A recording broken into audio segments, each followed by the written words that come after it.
So, within 3 months of the reopening of the economy, we should anticipate a new round of lockdowns being initiated.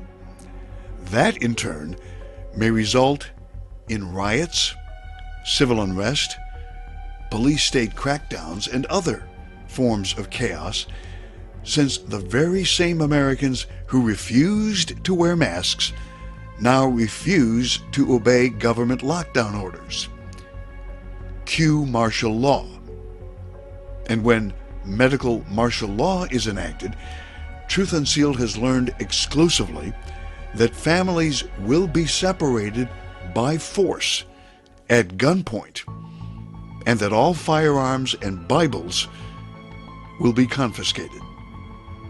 A source within the Trump administration, speaking on condition of anonymity, said that the next step in controlling the spread of the virus could involve raiding homes and separating families.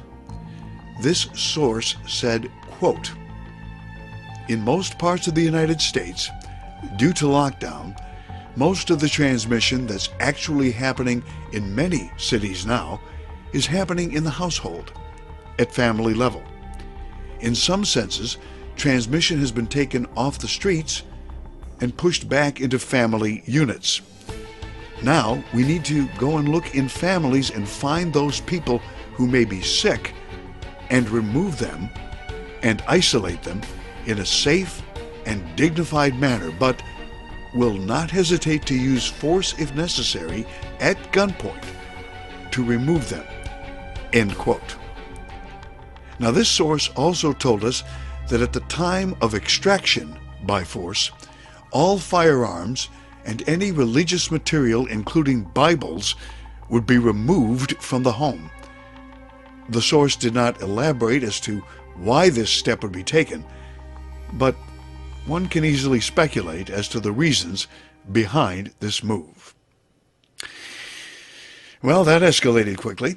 Now we're talking about raiding homes and seizing family members who are sick and taking away their freedom of religion.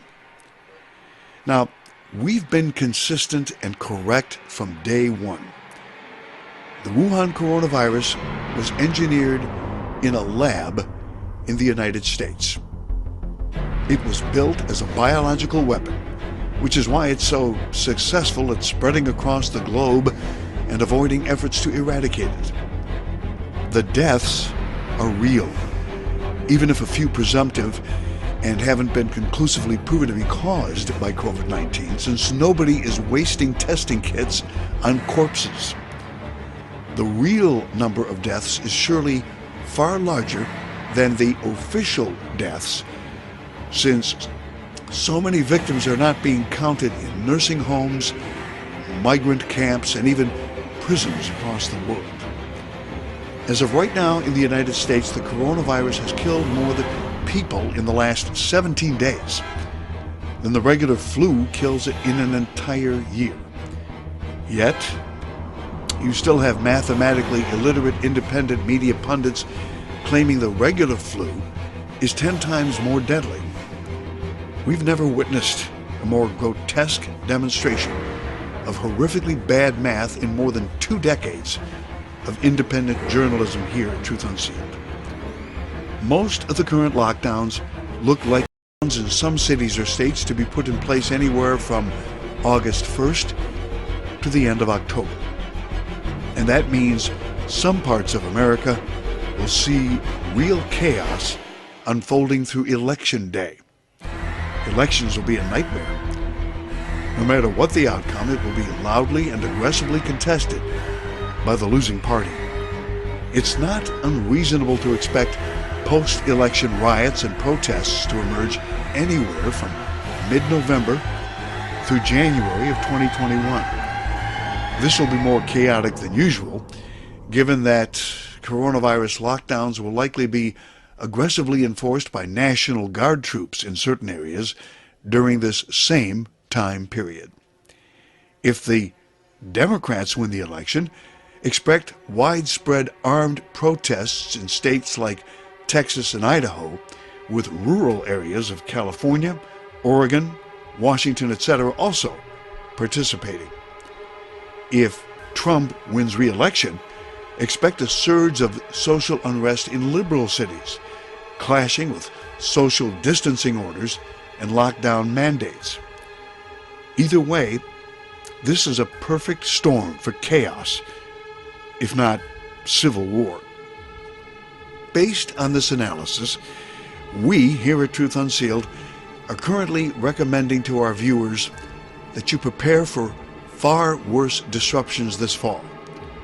Don't become complacent.